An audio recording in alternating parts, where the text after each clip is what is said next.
Good morning, everybody.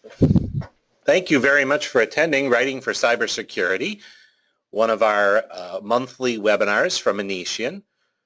I want to thank all of you for attending today, and I deeply appreciate the time all of you are taking out of your day. Each of you has committed to spend an hour with us here this morning, and I want to try and return the favor of you're going to spend an hour with us. Well, I want to make this hour worth your while. So this presentation is going to have a lot of content, and my goal today is that at the end of this hour, you will feel like you got something useful that will make you a better cybersecurity writer. That's the ultimate goal today. So again, thank you for attending. We're going to get started here. Now, I should note, as I've mentioned in the chat, this is being recorded, number one. Number two, if you have a question at any time, use the question feature of GoToWebinar, and of course I will answer those questions at the end of the webinar. So let me take a second and introduce myself. For those of you who are not familiar with me, those of you who are can just kind of zone out in the slide, but I'm President and CEO of Anitian. I've been in information security for a little over 20 years.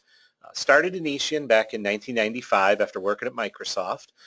Discovered SQL injection while I was working at Microsoft, kind of inadvertently.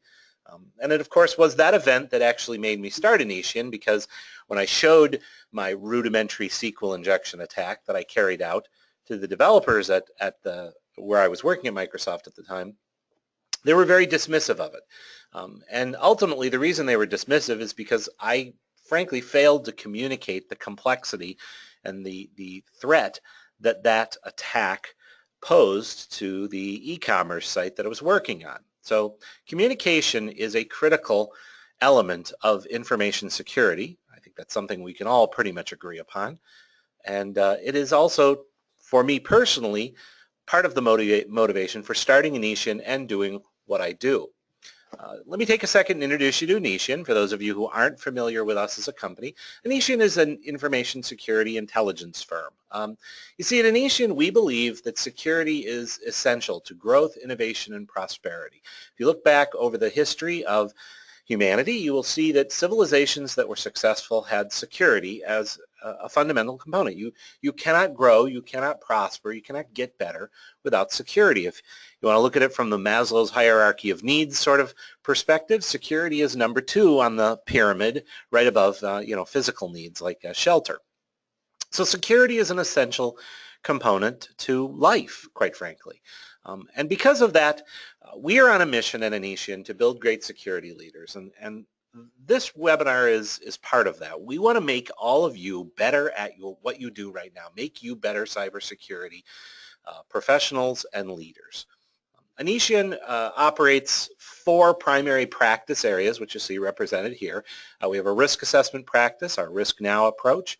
We have a compliance assessment and audit practice. We do PCI, HIPAA, ISO, you name it, the full gambit of compliance options.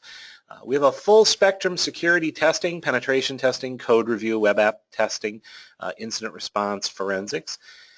And then, of course, our managed threat intelligence service, Sherlock, which actively and aggressively hunts through your environment looking for evidence of compromise. Okay, so what are we going to talk about today? Well, my intent today, as I said in the beginning of this presentation, is really to help you become a better cybersecurity writer. Now, and out of that, I also want to help you improve your security program. And of course, the ancillary intent today is to demonstrate Anitian's value as an intelligence firm. So those are my core intent, but I also want to be clear about kind of what isn't my intent today. There's a lot of policies and procedures and templates out there. This is not going to be a walkthrough templates. We're not going to, go through like, okay, now you need to put this here in a acceptable use program policy, and you need to put that there in a standard. We're not going to walk through templates. My ultimate goal today is to help you be a better writer. And so I am going to teach you some tricks and techniques and tactics to become a better writer. And here's our outline. We're going to talk about the challenges of communicating complexity, some of the sins of bad policy writing. I'm going to give you 10 very simple things you can do to become a better writer. And then, of course, we've got some nice final thoughts. But before we get too deep into this, I do want to start with a couple of my assumptions about this presentation. Um, when I entered this webinar and I started building it, I started thinking, well, what are the reasons people don't read security policies? And there's plenty of reasons. I mean, frankly, this list could be a mile long. But if I really thought about it and I kind of look through some of the policies we've gotten from clients and some of the things that are online and et cetera, and sort of reviewed them all, the majority of information security policies are written for the Mad Men era. They are written for a business culture that is long since gone. In 1962, you could write some stiff, formal, aggressive, policy, and people would read it and they'd follow it because they had to. But that was the business culture of that era, as well as the drinking and sexism and all those other horrible things. But you could get away with that, right? That doesn't work anymore. That's not our culture anymore. And more specifically, the workplace is dramatically changing. As millennials kind of take over the workforce, their culture, their attitude, the way they look at the world is starting to dominate the workforce, which means the ways of you're writing policies right now aren't working. People aren't reading them. And if they're not reading them, it kind of doesn't matter what they say because they're not following them. And we see these problems pretty consistently, this anger and aggressiveness. But ultimately, we see the big problem we see a lot of is that security policies are not written for the readers. They're written for somebody else. So it is our assumption at Anitian, and it is our premise, that to improve readership, to improve security policies as a whole, we kind of need to do three main things. Number one, we need to increase the ownership of the content. That means getting people to take ownership of what is being said. And ownership is an encompassing word that means many different things. It's acceptance. They understand it. They'll follow it. They believe in it. So ownership is intended to suggest that we need people to not just read it and know what it says, but also agree with it and go along with it and make it theirs. Anybody can read a policy and say, oh, yeah, sure, I agree with that. That sounds right. But if they don't actually follow that policy or believe it, then it kind of doesn't matter that they have agreed with it. Secondly, we need to be able to simultaneously communicate to many different kinds of readers. It's not good enough to just communicate to the auditor. Unfortunately, most policies we read, or a big chunk of them at least, they're written for the auditor. And because of that, nobody will read them. Frankly, the auditors don't even like to read them. Trust me, I know. I hear our auditors and I'm like, oh my God, this policy is, so you need to be able to not only communicate to an auditor or executive leadership, but also the people who those policies actually apply to, and other people for that matter. We also need to be able to take the complexity of information security and hyper simplify it. Okay, so those are our three big challenges. Well, how do we do that? Well, that's what this whole presentation is kind of all about. I'm going to show you some techniques to do that. And this is something that I personally have worked on a big portion of my career. One of the techniques that I personally have developed, I encourage all of the people here at Anitian to use, is this notion of multi-audience writing to multiple readers simultaneously. Writing in such a way that many different people reading whatever you wrote will get it or get something out of it. And so the tricks and the tactics and the techniques I'm going to talk about today are kind of all around that notion and that concept. So let's talk about the challenges of communicating complexity to the masses. One of the things I've learned over my career in doing information security, and more importantly, in working with very intelligent people. See, that's one of the beauties of information security is you get to work with a lot of really smart people. I mean, here at Anitian, the people I work with every day are they are jaw-droppingly intelligent. I mean, every day I'm just sort of like, wow, that's like, oh my gosh. They just sort of blow my mind with their intelligence. And I love that. I love being around intelligent people because, of course, They make me feel dumb. No, the more you know how it is. If you're the smartest person in the room, change the room. Here's the problem with being intelligent. This is kind of how you think. This is sort of, my graphic to describe the way our human brains work. We think in really complicated words and images, and our brains are just this infinitely complex sort of Mandelbrot of concepts and ideas and explosions and things going dark and fears and emotions, and it's super ultra mega complicated. But you can't write that way. If you wrote the way you thought, nobody would understand you. Believe me, writers have been trying to do this for a long time, and quite frankly, writers that write the way they think, they're incomprehensible. Because this is really the way you have to write. You have to take that ultra complexity that's inside your mind, and you have to distill it and refine it down to A, and then there's B, and then there's C. Because that's the only way you're ever going to communicate a concept to anybody. And that's very challenging for those of us who are intelligent, because translating between all these ideas and all this great, all this stuff you want to say, and putting it into this format is not very easy. So what a lot of us do in order to do that is we kind of build a voice in our head.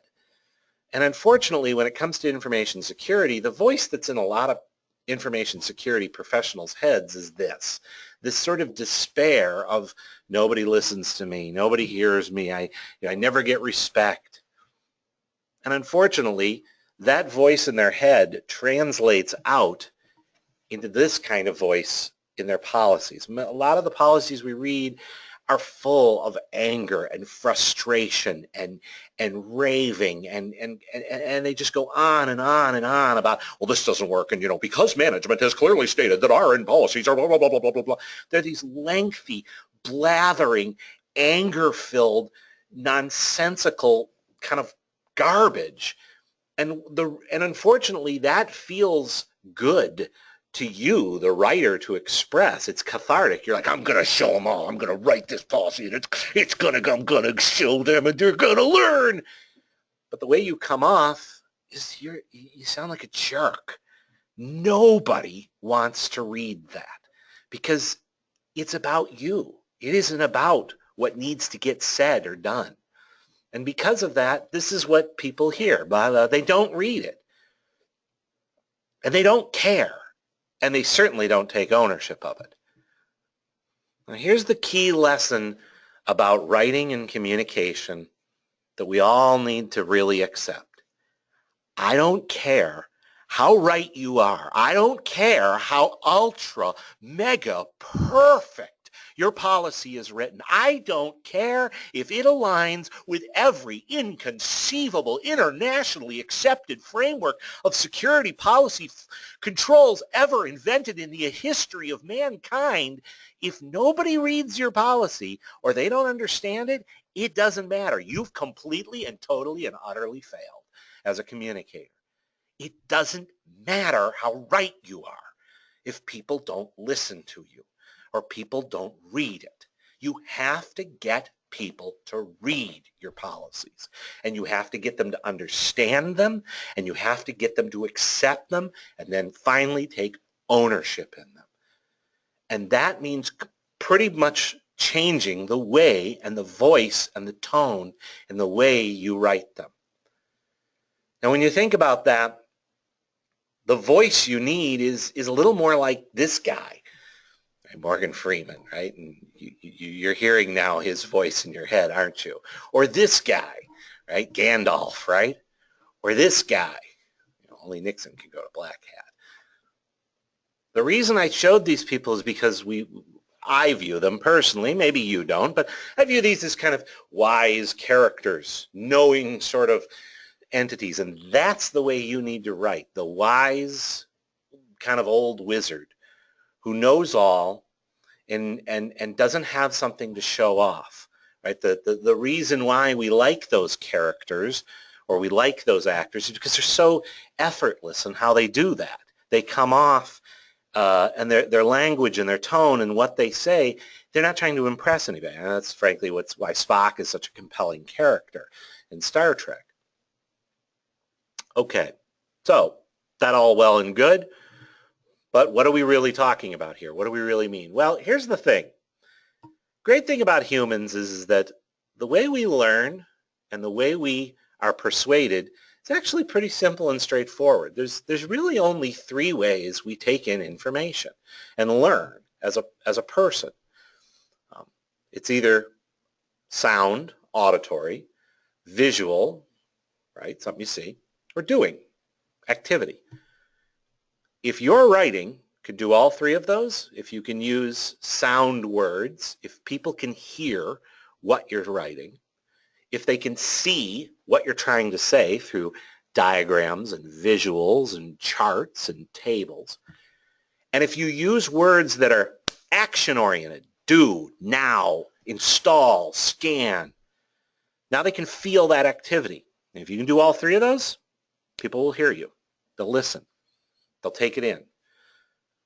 So this is step number one. How do we get these three concepts kind of integrated into everything we write?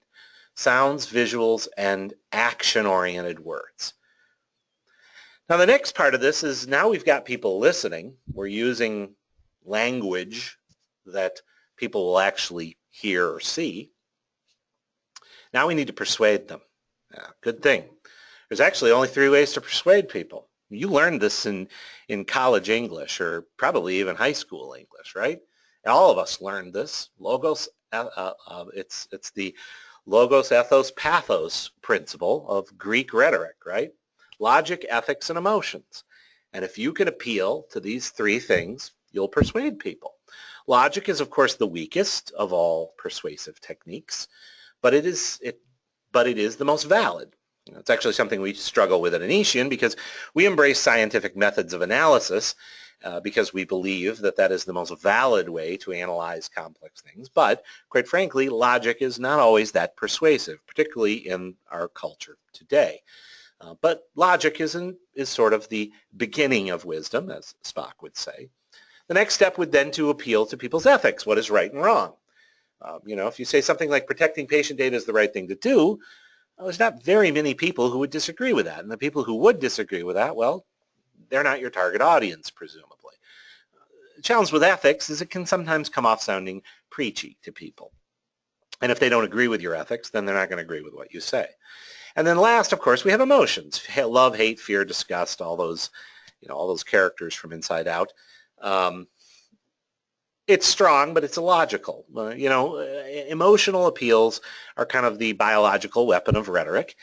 They're great. They're extremely effective, but they have blowback. If people, you can convince people of pretty much anything if you can manipulate their emotions, but you can also convince people to hate you with the intensity of 1,000 suns. So emotions are tough. You have to use them carefully. So here we have the way we learn. We need to use sounds, sights, and doing, and we've got persuasive basics.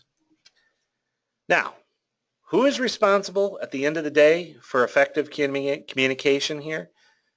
A lot of people would say, well, I wrote a policy, it's the reader's right, they need to understand what I wrote, they need to read this, that's the way it is around here, you're going to read my policy, you're going to understand it. Sorry, friend, that ain't the way it works. You see, you are ultimately responsible for effective communication. The onus of communication is on you, the writer, not the reader. It is not the reader's job to figure you out and your tender, amazing genius, okay? Particularly when we're talking about policies.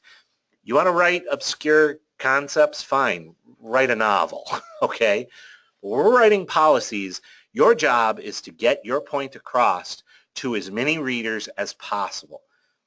And so the responsibility of good communication is entirely yours to make. And if you don't do that, if people don't understand what you've written or they don't follow what you've written, they're not the failure. You are. So that's the challenge of writing in this environment. Well, the thing is, we have plenty of examples of these great communicators. They're all over the place in science, and these are some of the ones when I was thinking about this concept, I thought, who are great communicators of complexity? And we know a lot of these people. My personal one that really inspired me was James Burke and his Connection series from the 1970s. That actually is what kind of got me into science and got me into being a writer. I was just blown away by the Connection series. And if you've ever seen it, it's an absolutely fantastic series done in late 70s, I think 76, 78. And it traces the history of different technologies through history. It's a really fascinating series. But, all these people, I mean, that's one of the things about Stephen Hawking that is so amazing. He takes these massively complicated ideas and he renders them into things that the rest of us can understand. And it isn't about him, it's about you. It becomes about you. He makes it accessible to each of us. Okay. With that in mind, now that we've got the concepts in our head, now that we've laid this sort of philosophical framework of better writing here, let's get into the meat of this. Let's talk about some of the sins of bad policy writers. So when we review literally thousands of policies here at Anitian every year, sometimes every week, it seems like. And I got to say, most of them are just horrible. I mean, they're just, yeah. I mean, you read them and they just give you a headache. Well, here's why. Number one, they don't even know what they're writing about. First off, you cannot sit down to write a policy if you don't know what the heck you're writing. So you got to start at the very, very beginning here. What are you writing? And quite frankly, there's really only kind of a handful of different kinds of documents that you write in the cybersecurity world. You've got policies. You must do this. You've got standards, something you've got to conform to. You need to conform the environment to this set of standards. You have procedures. Do exactly this. 1, 2, 3, 4 in order. You have guidelines. Here's a bunch of great ideas that you can maybe use or you can not use. You've got methodologies, which is kind of an approach. Do it this way or else. And then you have reports and other things. Reports are generally, a report is anything that's kind of an idea or a concept or a hypothesis, a bunch of data, and then some conclusions. So those are sort of your fundamental types that you're going to deal with. Of course, there's probably others. There's other little documents out there. But more than anything, it's really important to spend that few moments and sit down and say to yourself, what is it that I am even writing? Because if you don't know what you're writing, how on earth do you expect your writer or your reader to know? And likewise, you might know what you're writing, but does your reader understand? And you need to state that. You need to state very clearly right in the very beginning of every document exactly what this document is about. But that's not the only thing you need to state. You need to state, and you need to give me, the reader, I'm your reader, why should I even read this? You need to answer that question. And a lot of documents don't. They just launch right in. The rules, they start off on running a bunch of policies or a bunch of rules. And it's like, why am I reading this? I don't care about this. It isn't relevant to me. So every document you write, I don't care if it's the simplest procedure. I don't care if it's the most complicated policy, your mobile device policy. Whatever it is, you need to start with a very clear statement of intent. What is the purpose of this document? What is the scope of that document? Who does it apply to? Because if I work on the help desk and this document only applies to network admin, I'm going to read that and go, oh, only applies to network admin. Don't care. I'm going to throw it away. That's maybe okay. What are some of the words you use in that document that I might not understand? This is a big problem with a lot of InfoSec people. I get it. You know what threat actor means. You know what residual risk factors are. You know those words. Guess what? Nobody else in the entire universe knows what those words mean. And if you start throwing them into documents, you're just going to lose your readers because they don't understand them. So you got to define some of those terms. And lastly, you got to know who is responsible for writing this document. Who is author? Where did this come from? All of these things are going to help give your reader context. They're going to help them understand what all this is about. And I've thrown an example down here. And I've just sort of put in a very basic sort of paragraph you can use. This document describes this. It's intended to help you do that. It applies to these people, and the ISO is the author. Okay? One simple paragraph can do all of these. Now, one thing I would say is use extremely, extremely simple sentences. And you're going to hear me say that a lot. No gerunds, no dependent clauses, no big long things, and absolutely do not ever use a semicolon. Okay, semicolons are for professors and grad students. Real human beings do not use semicolons. All right, I don't even know what a semicolon does, and I'm an English major. All right, no semicolons ever. I got a lot of other rules coming. That's my first one. Okay, so why am I reading this? Next sin that we see a lot of is these documents are not about you. Okay, I get it. You feel insecure. You feel like you need to prove yourself. You feel like you need to show off. And, well, let me explain to you how ISO 27001 works. First, you have the 3,000 pages of blah, blah, blah, blah, blah. Let me explain to you the entire... Okay, nobody cares. Nobody cares at all about your grandiose theories of information security.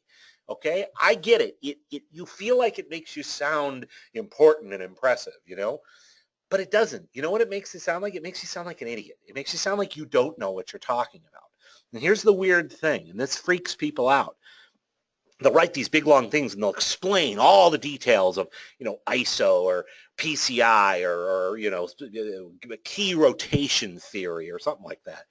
And they'll write it all and they're like, look, say, isn't that impressive? I did a lot of research on that. Guess what? I read that and I'm like, so what? Don't care, don't care. What's the point? What's the point, buddy? What's the point? Let's get to the point here. I realize that you think you're being thorough. You think you're being complete and comprehensive, but that's actually not how it's read.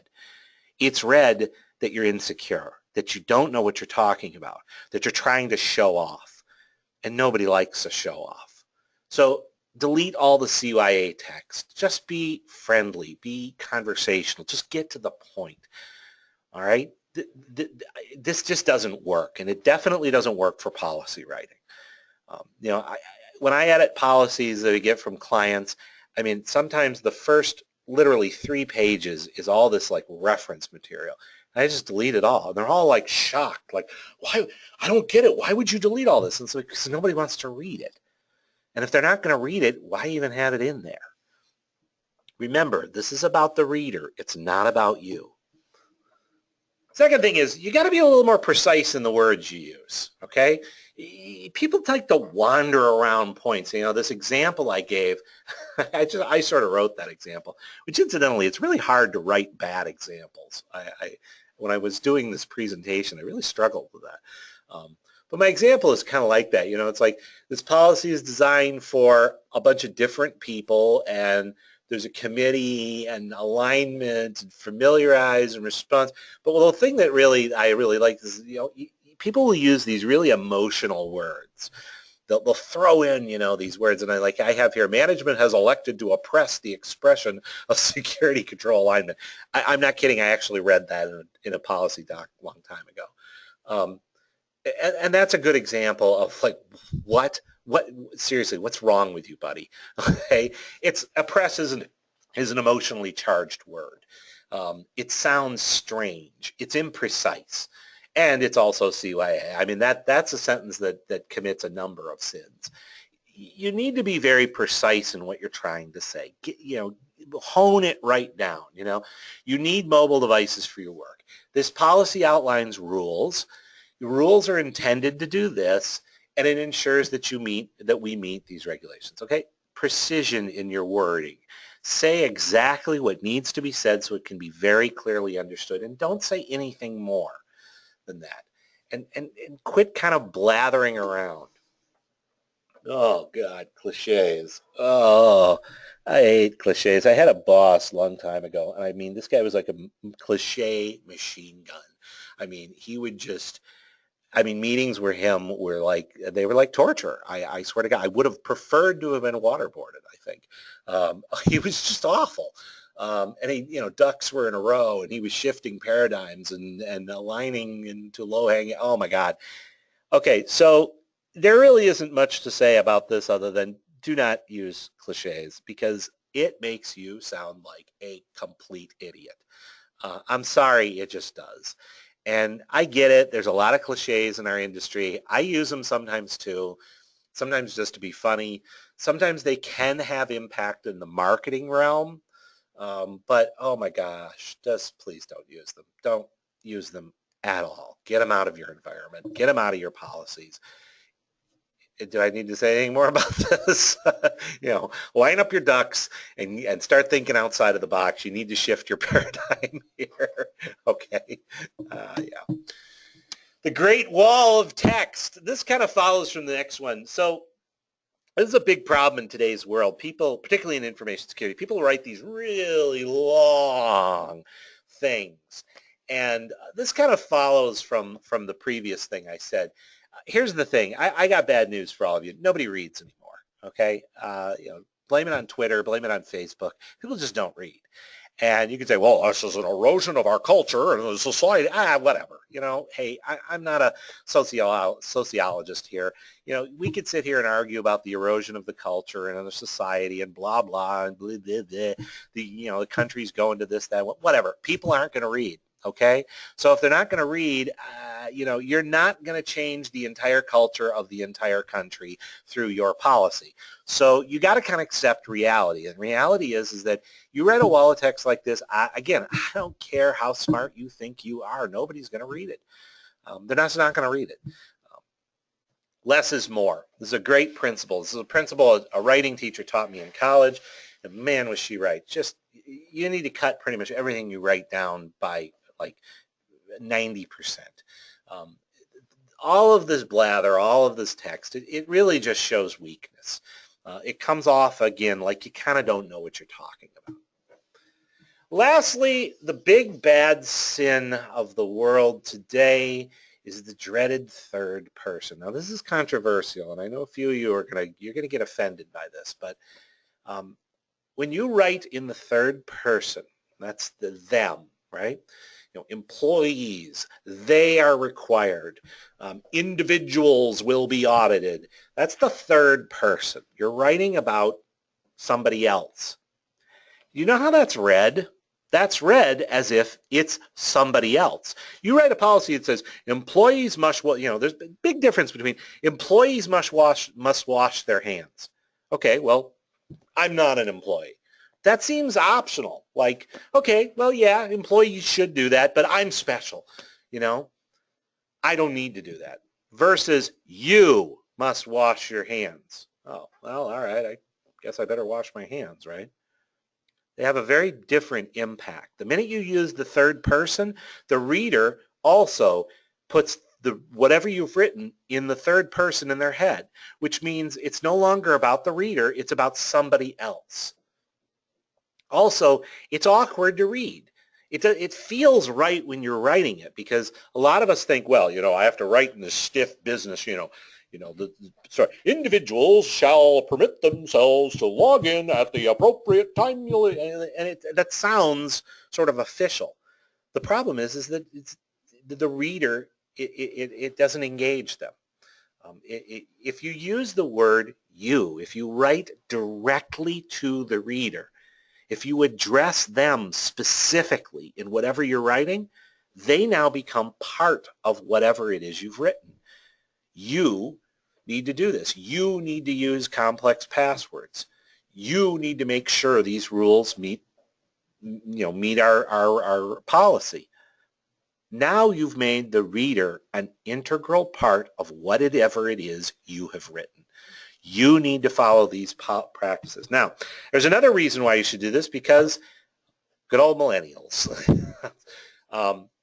They like this. Quite frankly, this appeals much more to millennials because they are asking for an authentic and inclusive workplace. Distant third-party written policies are exclusionary. They sound like you're talking about somebody else, the other. When you talk about you, it's inclusionary. You're bringing the reader into whatever you're doing. I'm going to talk about this a few more times, but this is the big change. If you make this in your policies, it will profoundly and fundamentally alter the way people read them.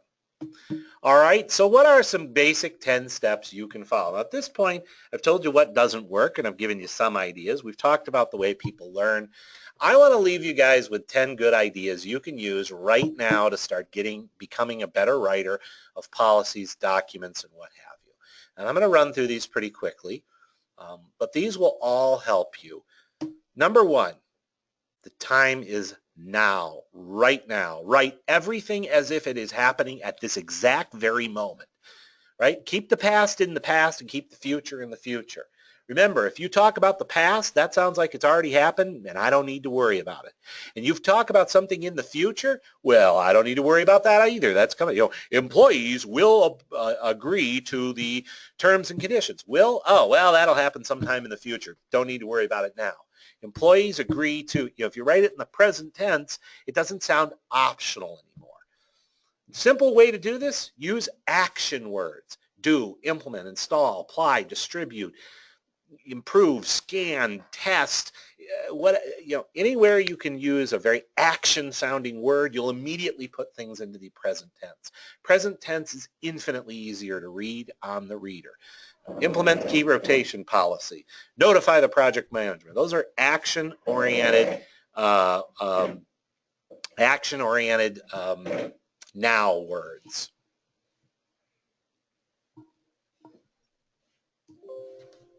Oop, okay.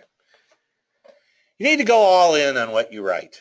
Never to express any form of doubt or insecurity or uncertainty in what you're saying. Here's why. When you express any kind of wishy-washiness in what you say, it sounds like you don't know what you're talking about. Now, I understand a lot of smart people, it's very natural and very normal to express many different points of view. Say, well, it could be this, or, we might want to consider doing that. We might want to do this. That's actually a very normal, healthy thing for intelligent people to do. The problem is the minute you put that into a document, it actually is read by the reader like you don't know what you're talking about. You sound wishy-washy. You sound uncertain. It also, more importantly, it opens up debate. Here's the thing. You want to get people to follow your policies, there can be no debate. Your words need to become the absolute, infallible words of the Almighty handed down from the heavens above. Absolutely no disagreement with anything ever said coming out of it. If you write this sort of wishy-washy, then it sounds like there's a debate. Simple way to do this, look out for the word could, should, might, try, and hope. Those are bad words. Could sounds optional. Should sounds optional. Might optional. Try, when people say, well, I'm going to try to get that to you on Friday, that means you're not getting it done on Friday. Okay, it's no commitment in that. Hope is not a policy. Hope is for Christmas. Okay, hope is for something else. It's not for your policies. Number 3, just freaking say it. Okay, just say it. What is it you're trying to say? Just come out and say it. This is actually a great phrase to put in your head. It's actually something I utter to myself all the time when I'm writing. I'll sit back and I'll say, okay, wait a minute. What am I trying to say here? And I'll focus on just that. How do I just say what needs to be said? Right? So just do it, just say it, or just write it. You may not, here's a good example. You may not copy confidential data to any removable media. This is a very simple sentence. There's no disagreement. I've just said it. I didn't wander around it. I didn't try to justify it. I didn't blather out about, ISO, restricts rules, blah, blah, blah, blah, blah. I just, bang, you can't do it. There you have it. Have a nice life. Right? So just get to the point and get there fast. No justifications, no CYA. Remember, you're writing for the reader. You're not writing for you. When you start writing, visualize. This is an excellent trick I learned as a writer that will profoundly make you a much better writer. It's a little tough to do. This is kind of an advanced concept in writing, but when you sit down to write a policy, visualize a very specific person that you are writing, that is your reader, and write to them. Imagine that they're literally sitting in front of you and you're writing as if they're reading it right then and there. Because remember, the responsibility of communication is on you, not on them. And if you can visualize them in your head, you'll actually start writing better. Now, if you really want to take this to the next level and become a really great writer, you don't write from yourself anymore. You create a character and you make the character do the writing. That's an advanced concept in writing and might lead to, various insanities. But besides that, most writers are a little insane, right? Just simply visualizing your reader will help you write better. It'll help you get the point across clearer.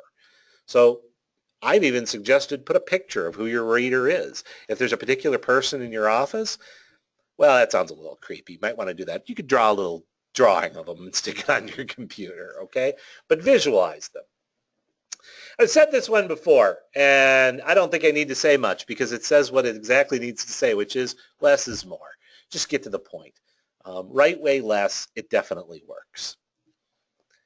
Lead your readers. Dribble out that information a little slowly, right? One topic per one thought per sentence, 1 point per paragraph, one topic per section, right?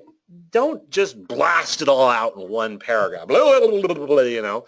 Just sort of dribble it out. Lots of little short sentences with subject, verb, object, right? And I did kind of an example down here. All data is encrypted, okay. It's stored in the SQL server at AWS, okay.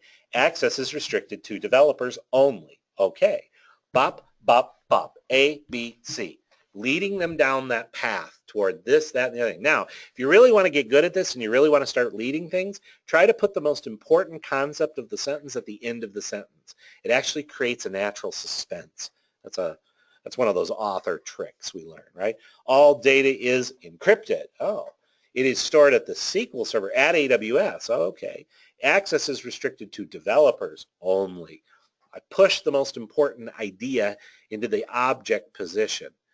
Now, you got to be careful with that because if you push the wrong thing to the object, you might wind up with a passive voice sentence. And we don't like those. When you start writing, you need to come out swinging. You have basically 3 sentences to capture your reader, and if you don't get them in those first 3 sentences, you've lost them for eternity. This is why it's so important to state your intent right in the very beginning. Get them right off the bat. 50% of your writing effort should be put into in the effort of your first few sentences or your first paragraph. And you need to come out bold and decisive in these first few sentences. The more decisive you are, the bolder you are, the better it reads. The more likely people will go, okay, what is this all about? I want to know more here. One strategy you can use is what's called a hook frame. This is a very classic writing technique where basically you start out with some sort of anecdote, something that is about the person, something that kind of hooks them. You're important to us. This is a good example of this. That hooks the reader, and then you transition off of that into whatever the content is, and then you revisit that at the end. So one simple strategy is talk about the reader in the first sentence or two, and then refer to the reader again at the end of whatever it is you're writing. When you do that, you naturally have dropped the reader into whatever it is you've written. More importantly, you've come out swinging. You're right in their face. You're right into them versus, this stiff sort of way back, pontificating about things. Oh, the table is your best friend. Love the table. The table is awesome. You should use tables. First off, they're visual, so they get you that visual thing you need to do to communicate with people. They're a great way to display relational information. Some people, particularly people who are programmers and software engineers and technical people, tend to, their eye naturally goes toward tables because they present information in a structured format. That's very pleasing to certain people. Not everybody, don't get me wrong. There's so many great things about tables when you need to present complex information. Most of our reports at Anitian are full of tables, and the reason, because they are a great way to simplify complexity. So tables are your friend. Be careful not to overstyle them. Don't go crazy. Don't have tables that are 7 miles long. right? Don't have all these, one of the big problems like the PCI standard is they kind of went crazy with the tabling and embedding for a while. They simplified it 3.2. But tables are your best friend. The simplest way for you to visualize complex information. Number 9, let's keep order here. When you write subject, verb, object, I know you're thinking, well, it's like English 101, Andrew. Yeah, because that's exactly the way you need to write. See, consistency beats perfection. It's better to be consistent in the way you write than it is to be perfect in the way you write. So when you write, just keep it simple. What's the subject? What do they do? What's the object? Who or what does what? Who or what goes where? Who or what is where, right? As an example, the NOC scans the network. The ISO reviews the results. Help desk may not access the CDE. Those are very simple sort of subject, verb, object sentences, right? They make it very, help desk may not access the CDE, right? Subject, verb, object. The simpler you can keep your sentences, the better they communicate. You start adding in a bunch of prepositional phrases and dependent clauses, and oh God, please don't use semicolons. You start doing that, it's unreadable.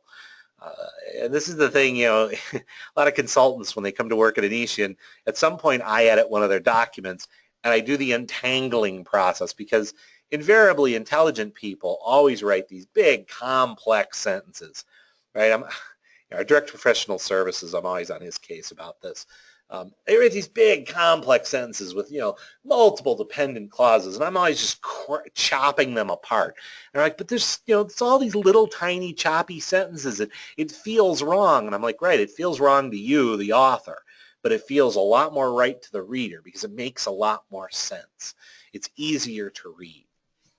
And last but not least, absolutely, unequivocally, you need to remove the word by from your language. You should never, ever, ever, ever write the word by. By is the most evil word ever created in the entire history of the entire humanity. You need to absolutely nuke it out of existence in everything you write. Here's why. By is almost invariably passive tense or passive voice. Passive voice is evil. It is pure evil. It is unrefined, absolute evil.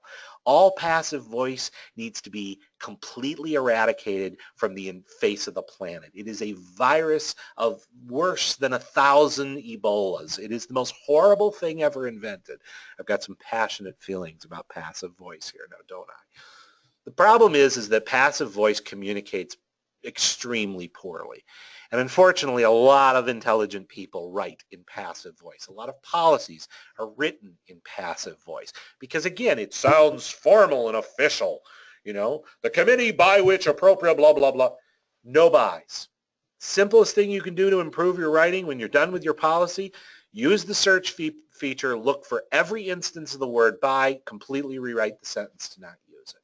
Your writing will get profoundly better if you just do that one thing. Okay, so a couple of last final thoughts on our way out here. And then, of course, I'd remind all of you, if you have any questions, go ahead and ask them. Doesn't look like we have any yet. So last final thoughts. Here's a bunch of words to avoid. This isn't a comprehensive list, but it's a pretty darn good one.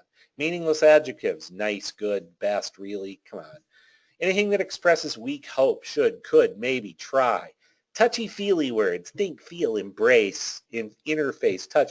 Empower, I have mixed feelings on. I think empower can sometimes work. The biz speak, utilize, paradigm, turnkey, evaluating, all the cliches.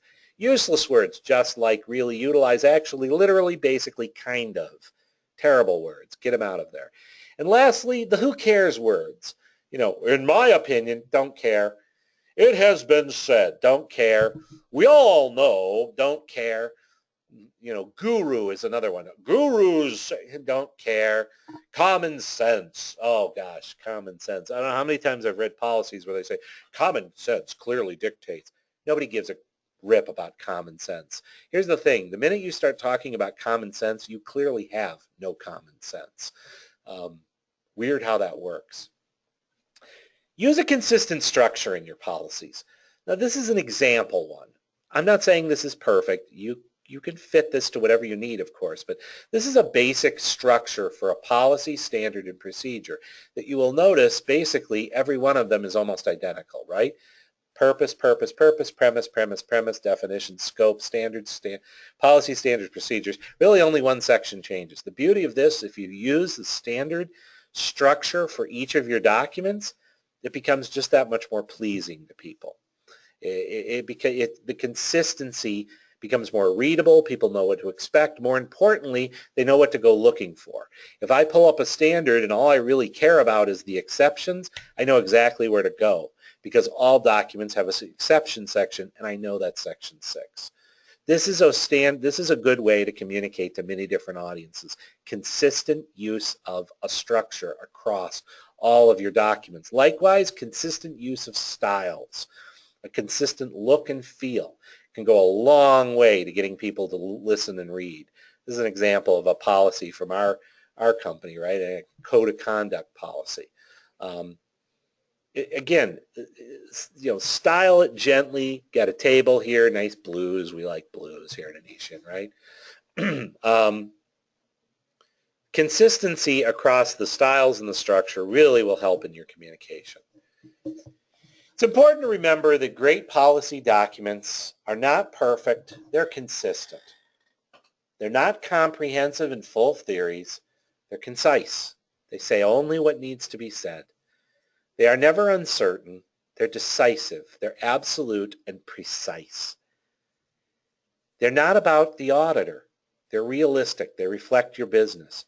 Don't write your policies for what the auditor wants. Write them to reflect your business. A good auditor will see that, will understand that, will read that and say, okay, this actually reflects what you're doing. That's actually what an auditor is supposed to do. It's the bad auditors who just, are just looking to check boxes. They're not cold. They're not distant. They're not formal.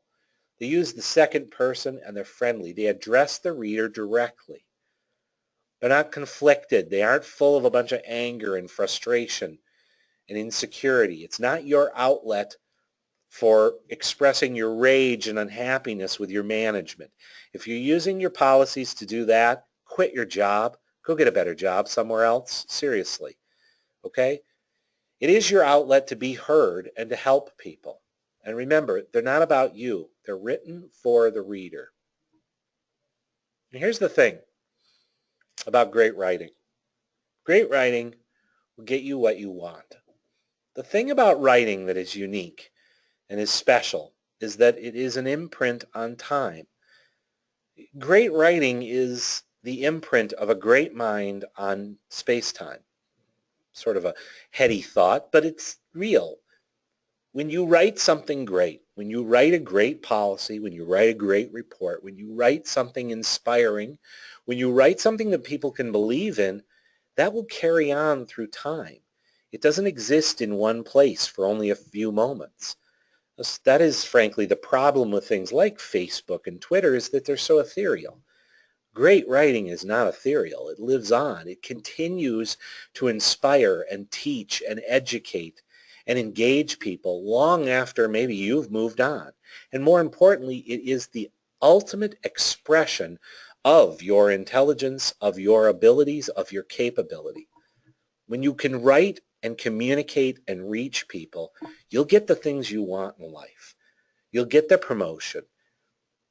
My career, and I suspect many of the successful people out there, their career has gone well because they were able to express and they were able to reach and they were able to communicate with people. Great writing gets you what you want. Great policies, great security, great ideas, these things will protect you and get you where you want to go, and more importantly, they'll build the kind of business and the culture that you want to build.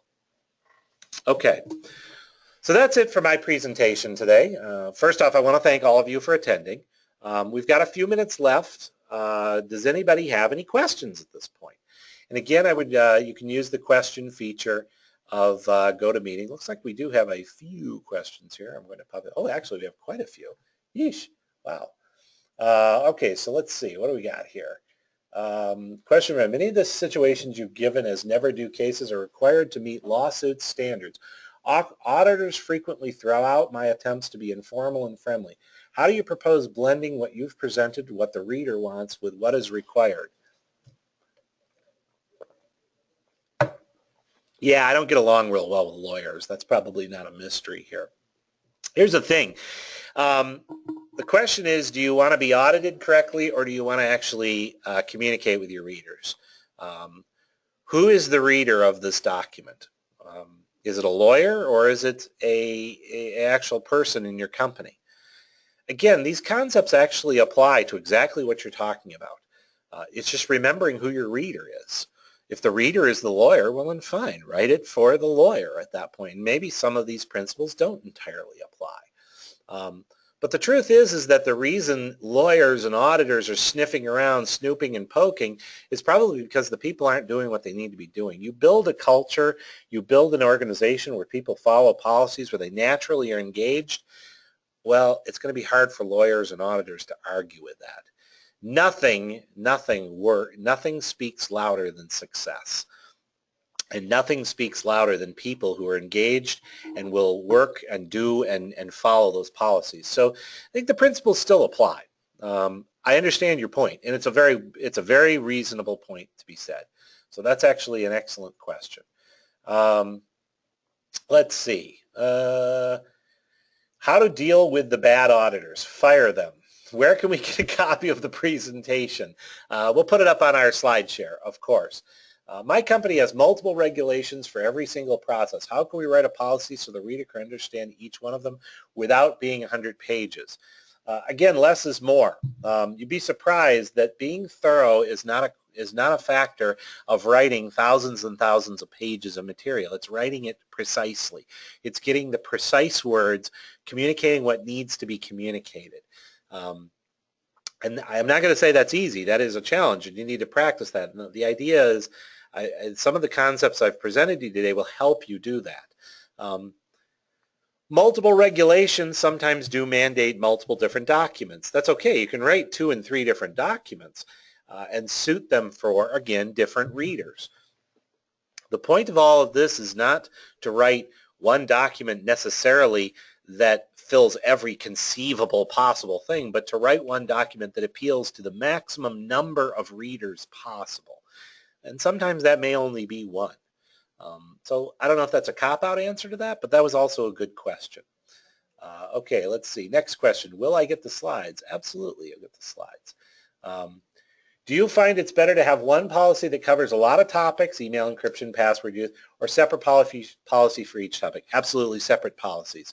Each document should be one topic, essentially. So email encryption, one topic. Password use, one topic. So I would try to limit your policies to a particular topic. Now, can you lump together multiple concepts of that? Maybe. That kind of depends on your organization. But at best, you should always limit it to one specific topic.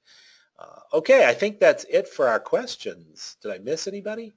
Let's see. No, I think I got them all. If I missed your question, I'm sorry. Oh, wait a minute. Oh, no, I already wrote that one. Oh, here's a good question. Oh, good point. So somebody brings up the point of your position around passive voice is not workable outside of America. When you write a policy that will invariably intended to be translated across cultures, forcing non-security translators to move from active to passive voice creates a bigger problem than passive voice creates. This is a very actually good point. And I'll be honest with you, my presentation is directed at U.S. audiences. I'm not presuming for this to work exclusively across all cultures. And admittedly, different cultures have different communication standards and principles that apply to them. However, translators need to understand what you're writing. And if you write it for a U.S. audience and you write it in active voice, you write it this way, you're more likely to be understood by the people who must translate it then into the local vernacular. A good translator would know how to do that. So My principles actually, I think, are even more applicable in that regard because you need to be understood. And it's more important to be understood than to be right. And so you can say, well, you know, somebody in this country wouldn't understand me. That's why you have a translator, and the translator would potentially take that, understand the intent of that, and translate it into the local vernacular. But if the translator doesn't understand you, well, they're not going to be able to translate it correctly, and you're going to wind up with even a bigger problem down the road. So I actually think these principles work very well for that because they'll actually help those translators get the point. All right, I think that's it, and I will say thank you again for everybody for attending. This has been a lot of fun. I hope you got something out of this. We'll make a copy of this video available in another day or so. Slides will be available on the slide share, which I suppose I should bring up that slide. Here we go. Here's a slide share. There's the link. You can go to that bit.ly link, and that'll take you to our slide share. If you'd like a copy of the slides, we're happy. You feel free to email us. Be happy to send you a copy of the slides. Be happy to send you a copy of the video. And I will say again, thank you very much for joining us today. I really appreciate you taking the time, and I hope this has given you some great ideas. Take care and have a great day.